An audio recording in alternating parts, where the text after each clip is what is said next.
I've been a writer for something like 25 years now. And it's funny, I've kind of noticed my own goals changing over time. When I first started out, oh man, I just wanted to be right. I think we can all relate to that feeling, right? Then, as I got a little older and frankly needed to sell some books, my goals shifted. I wanted to be interesting. But lately, I've landed on something that feels a lot more satisfying. I just want to be useful. And that's exactly what this is all about. The whole point here is to take these big, sometimes dense bodies of social science and really distill them down into evidence-based ideas that we can actually use in our daily lives. This isn't woo-woo stuff. This is all about practical, real-world strategies that are backed up by some pretty solid research. Okay, so let's dive right in. We're going to walk through 5 big ideas today, and the way we're going to do it is pretty simple. For each one, we'll look at a study from the academic world, we'll see what principle that study reveals about how our brains work, and then we'll pull out a practical takeaway that you can start using today. So let's kick things off with a really clever study from the University of Virginia. It pulls the curtain back on this hidden bias we all have when it comes to solving problems. And it all starts with a pile of Lego bricks. Okay, so picture this. Researchers bring people into a room, and there's this Lego bridge, but it's wobbly. The job is to make it stable enough to hold a heavy brick. And you've got a bucket of extra Legos to help you out. What do most people do? They come in and immediately start adding more bricks, piling them on, with, mixed results. But then the researchers tried a little something with the next group. Same instructions, but with one tiny little prompt. They just said, remember, you can also take pieces away. And that group, way more successful. And that's the whole point. We have this deep-seated cognitive bias to just default to adding stuff. Our first instinct is always to pile more on. More things on our calendar, more features in a product, more complexity everywhere. We just don't think about taking things away. And get this bias is even stronger in really smart people who have tons of ideas. But so often, the best, most elegant solution is simply to remove something. So how do we actually fight this default setting? Well, here's a super practical way to start.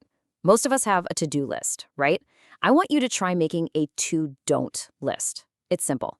For the next 60 days, just identify 3 things that you know distract you or drain your energy. Write them down, stick that list somewhere you'll see it, and then actively, consciously avoid doing those things. For me, number 1 on my list is always don't answer email first thing in the morning. It feels productive, but it's a trap. It almost never moves the needle on my most important work. All right, let's move on to idea number 2. What's the best way to stay motivated day in and day out? Well, a really groundbreaking study out of Harvard Business School gives us a surprisingly simple answer. So these researchers, they collected and analyzed 12,000, that's right, 12,000 daily diary entries from hundreds of employees. And they were looking for a pattern. At the end of each day, they asked, how was your day? Were you motivated? They crunched all that data, and the number 1 thing that separated the good days from the bad days was making progress in meaningful work. It's that simple.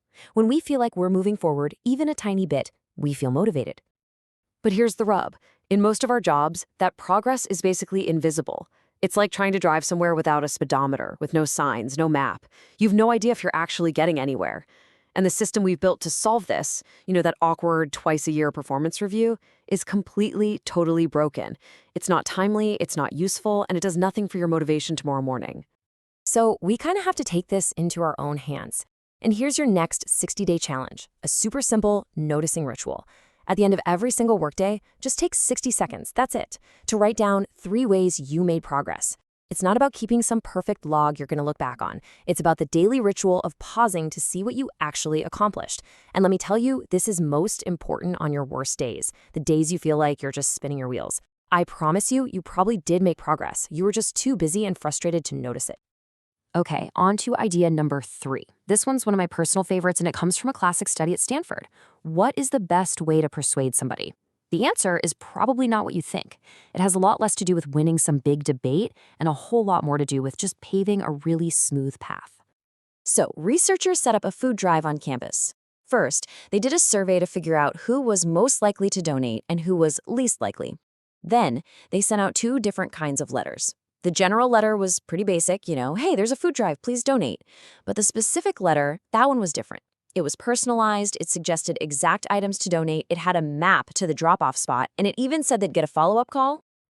Now, this is where it gets really interesting. Look at these results. The general letter goes to the least likely students and 0% donate. No surprise there. It goes to the most likely students and only 8% donate. Not great. But look what happens with the specific letter. 44% of the most likely students donated. And here's the absolute kicker. A whopping 25% of the least likely students donated. Let that sink in. A specific, helpful letter to an unlikely person was 3 times more effective than a generic letter to a likely one. This just brilliantly illustrates a massive lesson in persuasion. The thing that mattered most wasn't the student's personality, it was the letter. So if you want someone to do something, stop spending all your energy trying to change their mind. Instead, focus all of that effort on removing every little bit of friction and making it ridiculously easy for them to just do the thing. Give them a clear, simple path to follow. All right, let's look at our fourth idea. This is all about a simple, tiny switch in language that can completely change the quality of the input you get from other people. We are told constantly to ask for feedback. But what if that's actually terrible advice? This is pretty shocking. A massive meta-analysis back in 1996 looked at hundreds of studies on workplace feedback, and the question was simple. Does getting feedback actually improve your performance? Well, the most common result, the modal impact, was 0. Nothing, no effect at all. And in about a quarter of the cases, getting feedback actually made people's performance worse. So why on earth is feedback so useless? Well, think about it. When you ask for feedback, you're asking for a judgment. You're basically saying, tell me what I did wrong. It's backward looking. You're putting that person in the role of a critic. But when you ask for advice, you completely change the game. Now it's forward looking, it's actionable. You're not asking, what did I do wrong? You're asking, what should I do next? And that is the big takeaway here.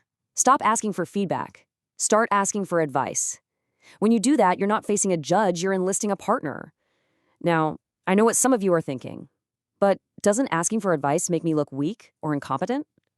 The research says the exact opposite. It creates something called an intimacy effect. People don't think less of you, they actually think more of you because you showed that you valued their opinion enough to ask for it. And that brings us to our final and maybe our most important idea. It's all about regret. You know that awful feeling? It's one of the most common human emotions, and we're often told no regrets, always be positive. That's terrible advice. We shouldn't wallow in our regrets, no, but we should absolutely use them as data to help us live better lives. So I conducted this thing called the World Regret Survey. I ended up collecting over 26,000 regrets from 134 countries. And this incredibly clear pattern just jumped out of the data. When people look back at their lives, at those key moments where they could either play it safe or take the leap, they overwhelmingly regret not taking the chance. Not every single time, but man, most of the time. And this slide shows you exactly how that plays out. When we're young, in our 20s, our regrets are about 50-50. It's half about things we did, action regrets, and half about things we didn't do, inaction regrets. But as we get older, this huge gap opens up. The action regrets, they tend to fade. We learn from them, we make peace with them. But the inaction regrets, the chances we didn't take, oh, those stick around. They fester and they grow, and by the time we're in our 60s, they outnumber the action regrets by almost 3-to-1. So how do you push yourself to act when you're standing at one of those crossroads? The big problem is something called Solomon's paradox. It's this weird phenomenon where we're great at giving other people wise advice, but we're absolutely terrible when it comes to our own lives. So here are 3 little mental tricks to help you get out of your own head. Ask yourself, what would the me from 10 years in the future want me to do right now? Or if someone replaced me at my job tomorrow, what's the first thing they would do? Or my favorite, what would I tell my best friend to do here? The answer is almost always to take the chance, to do the bolder thing. And that really brings all 5 of these ideas home. We have this tendency to think we need to understand everything perfectly before we can act. We try to think our way into a new way of living. But what I've learned and what all this research really shows is that it's often the other way around. Acting is a way to understand. You can't figure it all out just sitting on the sidelines. So my challenge to you is to take just one of these ideas: subtraction, progress, making it easy, asking for advice, or having a bias for action, and just do something with it. Take a small action. Because when we act, that's when we truly begin to understand.